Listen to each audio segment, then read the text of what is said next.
Hi guys, welcome to another card trick. This one's slightly different and unusual because we're taking a journey to Las Vegas and we're going to be playing the slots. You know what it's like, you walk into one of those beautiful casinos, and as you walk in, on either side are hundreds and hundreds of slot machines, all flashing lights and the reels spinning and the chance of winning some money. And we're going to try something today along those lines. Now, someone asked me once, is it possible for a magician to predict the outcome of one of these slots?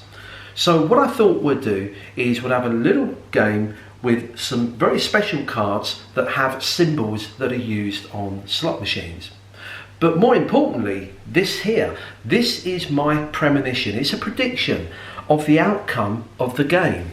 And I am going to leave this in this envelope in full view. In fact, I'm not even going to push it all the way in. I'll leave it sticking out, and I want you to keep an eye on that I don't swap that out.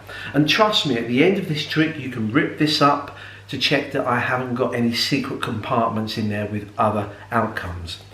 That's my premonition. Now we come to the cards. Of course, all slot machines have symbols. And we got cherries, what have we else? We got melons, we got bells, and what else? We got an orange, and various symbols. Now, there's not too many cards here. We'll try our best to mix these up. But these are the symbols in the slot machine. You're going to play 4 games.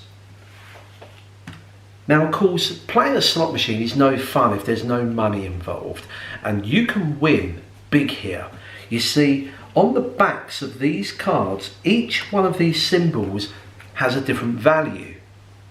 Yeah, I'm being a little bit unfair here because I've written on these post-it notes the value of each one. And the reason I've done that is because if I was to write $100 on the back of the card, you would no doubt choose that as your symbol. And we want this to be totally random, that neither of us know which 4 symbols you're going to stop at.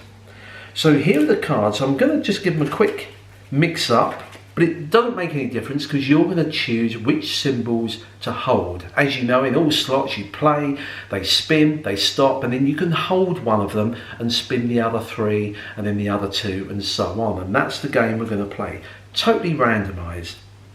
But let me just show you that the cards are all different and mixed up. We put our coin in. Here's your first game. The machine stops on 4 symbols. Which one of those do you get a feeling for that you want to hold? This one here, you want to hold that symbol. Okay, we play a second time. The 4 symbols come to a stop. Which symbol would you like to hold now? This one here. Okay, we play a third time. Which symbol would you like to hold? This one here. And finally, they stop for the last time and you're going to have to hold that one. Now, all of these cards, you could have chosen different symbols and different cards. You arrived at these 4 random symbols. I couldn't possibly have predicted that, could I? Surely not. Let's take a look at what I predicted on my single card in the envelope is indeed this one here. And if I show the camera that, you can see that the symbols are the orange, the bell, the melon, and the cherry. Let's see if I'm right. You stopped on the orange, on the bell, on the melon, and on the cherry. Now that is incredible. How could I have possibly known out of those shuffled cards which ones you would hold onto? And that is incredible. But that's not the exciting bit. You see, there's a value on each of the backs of these. $100, $200, $1,000, it could be anything. And you're going to win that. You see, if we take a look at some of these, let's see what we've got. 12.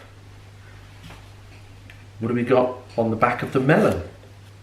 We have a 9. if we add these up in a moment, on this one, we got a 19. And let's see what we got on this one. We have an 18. If we now add these together, we have 19 and 12, which is 31. A 9 is 40. Plus 18 is 58. 58 is the value. Now I do want to just prove to you that there are different values. There's an 11 on the back of this one. Let's go to another card. There's a 22 on this one. So you can see that each symbol had a different value. Yours comes to 58. Now, is that $58,000 you have just won? Is it $5,800 or even $58? Probably not quite as generous as that. You see, in here all the time has been sitting your winnings. And if we tip these out, we have nothing else in there. We have a 25 cent. 25 is 50. We have a 5, 55, 56, 57, 58 cent. And that is your winnings. And that's a great gambling prediction, double whammy style. Practice and enjoy. Hope you enjoyed that gambling themed trick. Here's how the whole thing works. It does take a little bit of setting up. First of all, the prediction card. By the way, if you want a copy of that, I have got a download. If you click the link that's below this video, you'll be able to download a copy of this, or you can make up your own. Now, although I use this slot machine themed trick using symbol cards, you may not have these. You can make these up, and in fact, before I managed to pick up a pack of these cards, that if you search the internet, you'll find that there's some card games that use these types of symbols, and you could use this. But you could change the theme. If you can't get these, then maybe use some blank cards and just write bell, cherry, and the names of certain fruits you see on the slot machines on there. That would work just as well, rather than the pictures. You could also change it to be, maybe this could be a prediction of a poker hand. So you have 4 or 5 cards on here as your prediction. Or just coming to mind while I'm filming this, maybe you could have pictures of horses and have a horse race that they pick the order of the winners, and you could have the winner horses pictured on here. I'm sure you'll come up with your own theme, but for the slot machine one, the tricks work the same because it uses a classic force in magic. It's called the matrix force, and if you've been around magic for a few years, you will know all about this. If you search it out, it's a common force where you normally lay the cards out in a grid, spectators choose cards and turn them over, and you basically force the cards onto them. And that's the same with this. You need your prediction card, you need an envelope with some coins in that add up to a certain value, and then you need your cards. Now, I've got these in a certain order. Let me just show you what I actually have the order of my cards in. They're kind of in this order like this.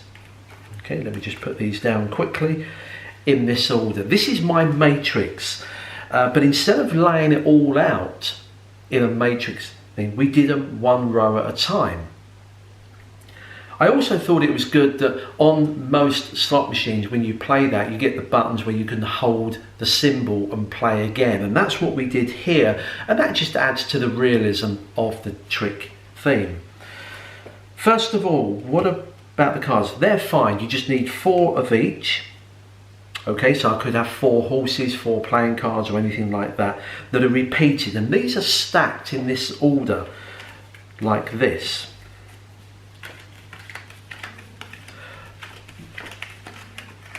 So I'll just stack up the cards. Here we've got the order. Now when you cut the cards, it doesn't mess up the order, so you can give this a random cut. You can even, if you're good at full shuffling, do some full shuffles. I find you don't need that. So we've got the cards randomly, apparently, but they're in a stacked order. So when they do the cuts, I do need it to end up with the orange at the top of the face down packet. So you can get them to cut. What I'm looking for is the cherry. Once I see the cherry, that means that the top card is an orange. That's the first one of my prediction. So basically when the cards are laid out, they're in the correct sequence. That's all you got to remember, is that you must always start with your first one there so that you get the correct sequence on here. I guess you could use symbol cards like ESP cards as well. Yeah, that'd be quite good as well. Have an order of synchronizing minds. Or anyway, I'm drifting off here. But that's the order.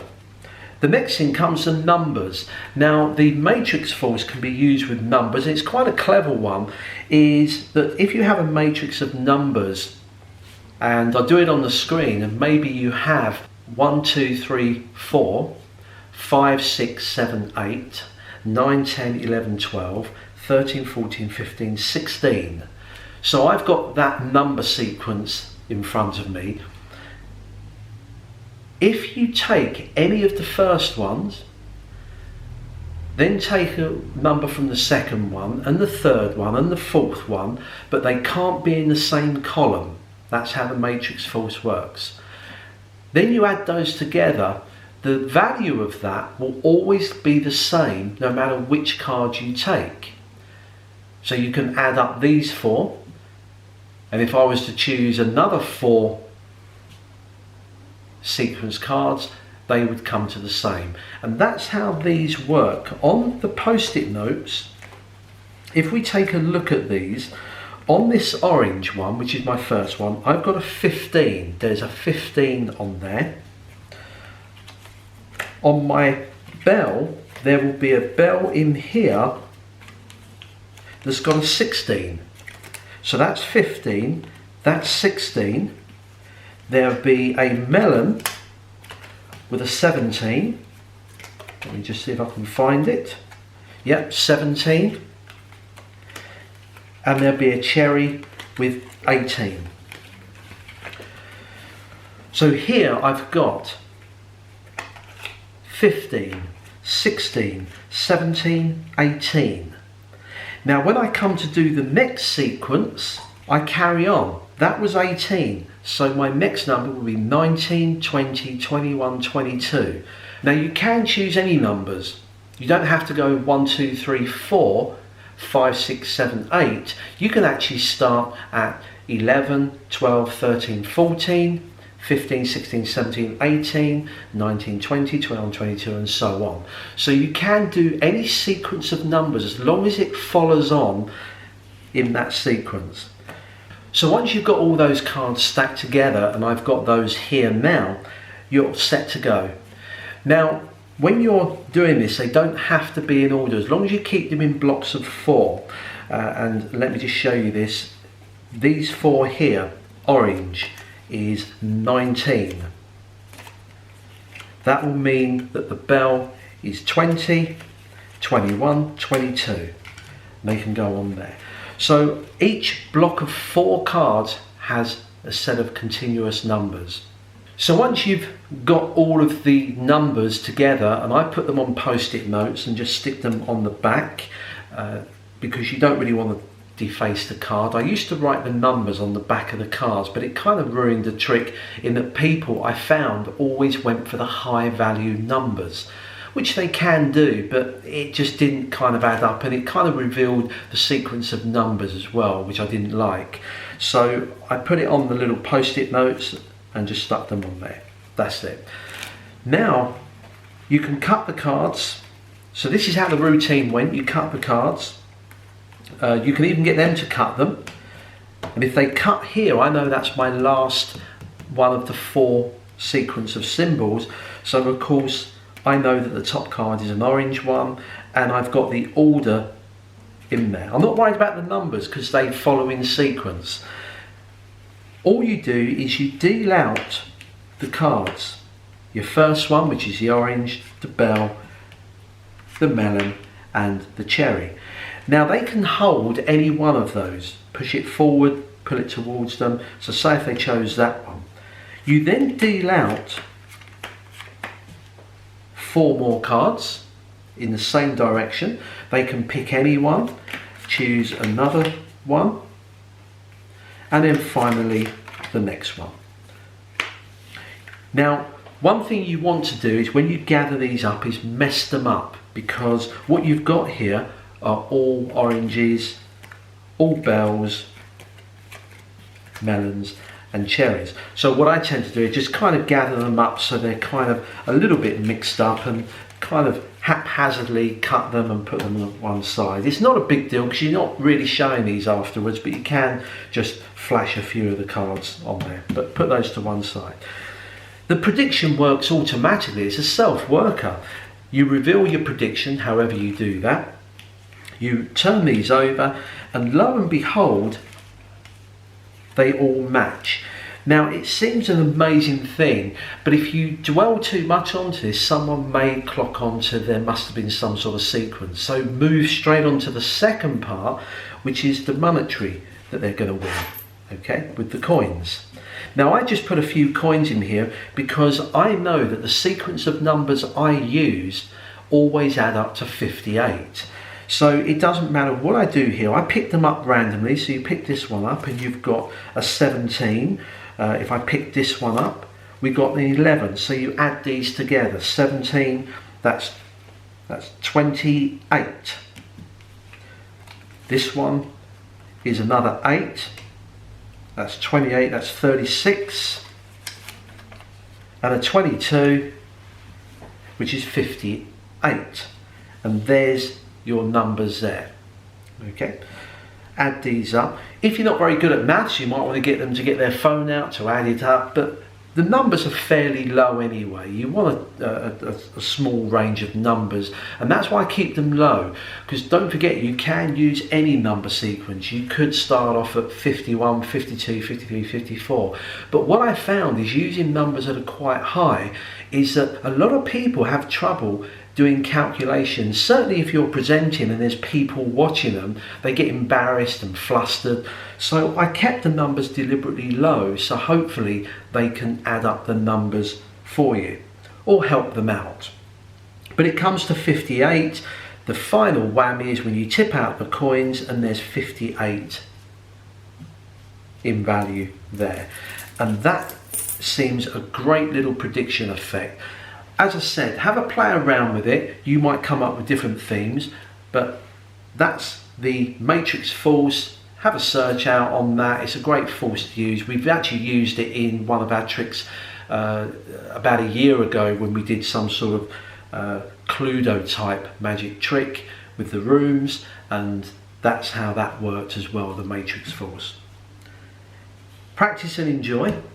Don't forget, if you're new here, to hit the subscribe button, and also at the end of this video there'll be a couple of links that you can watch some earlier videos on the Totally Magic channel.